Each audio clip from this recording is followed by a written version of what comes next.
You ready? Mm-hmm. All right, I'm ready. With us, we're very honest about it. We recruit in the nation, but not in the state of Florida. And we're probably the only school that will actually admit to that. Those are the words of a coach from IMG Academy, a private school out of Tampa, according to New York Times. Being a lifelong sports fanatic and also a participating at the varsity level here at Mosley has equipped me to be able to give this speech.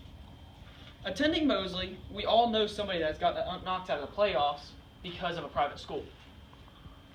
In this speech, I will explain to you why private schools have an unfair advantage against public schools when competing in state playoff systems. Private schools have a lot of advantages, but the one I want to focus on today is recruiting. Public schools have a hard time competing with a private school that has recruited from not only all over the state, but also all over the nation. Some people claim, private schools really don't compete. Well, with my opening quote I opened with, they clearly says that they do recruit, and they just won't admit to it.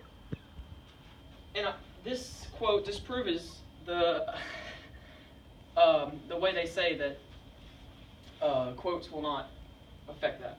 All right, another way that I can disprove that private schools do recruit and do have an unfair advantage on public schools is by statistics provided by FHSAA.com.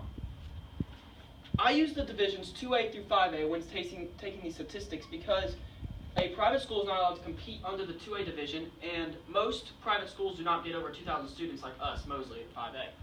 So, 13 of the past 20 state champions have belonged to a private school in the past 5 years. Then if you go to volleyball, 17 of the past 20 state champions have belonged to a private school in volleyball, followed by a 90% in baseball. There's too much statistical backing there that there is something wrong with the system. Here in football, volleyball, and baseball, all combined, 80% have been private state schools that have won the championship. The thing that gets me is, a lot of them win it. Maybe there's a lot of private schools. Our state is only made up of 1/3 private schools. We have a total of about 700 private schools, while we only have 1,500. We have 700 private schools and only 1,500 public schools.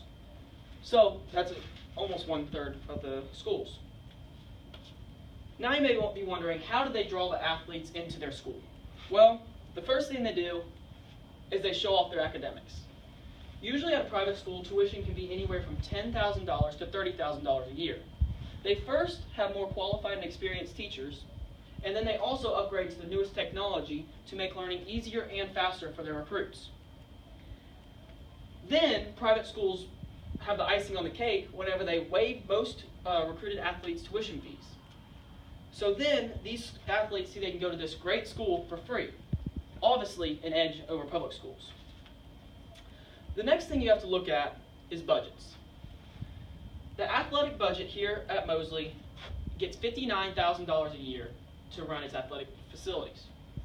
While most of these athletic budgets come from straight from the state. The private schools have an advantage because they can also pull money from their tuition rate.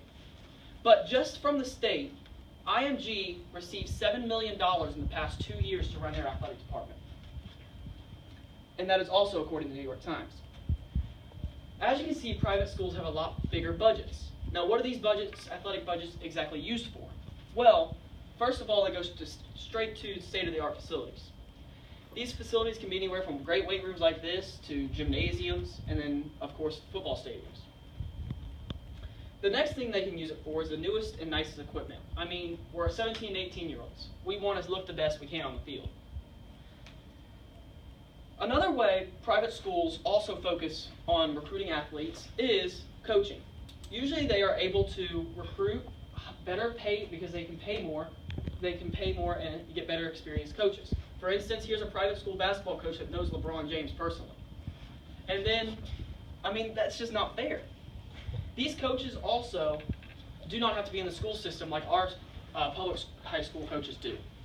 Our coaches have to either teach or be on the administrative staff at our schools, which then takes away from their coaching abilities because they have to focus on either teaching or, of course, administrating. As you can see, facilities, equipment, and coaches are all recruiting advantages that private schools hold over public schools.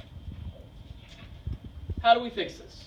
Well, I want to separate the private schools and separate the public schools, and then draw a line down the middle.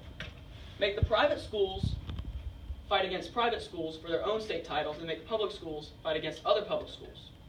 Now you're probably wondering, okay, how did you come up with this? What is your backing on this? Well, Texas has had a working system for the past 15 years that does this, according to highschoolsports.cleveland.com. I believe that separate brackets of public and private schools can help us once again have a fair advantage at competing for a state championship. As I have explained, private schools seem to have an unfair advantage against public schools when competing for a state title. Since most of you have already agreed with me that you guys believe that private schools do have an unfair advantage, then that is why I am asking that you continue to support me as I take this to the state level. And if it happens, for once, maybe we will have a shot at winning a state title again.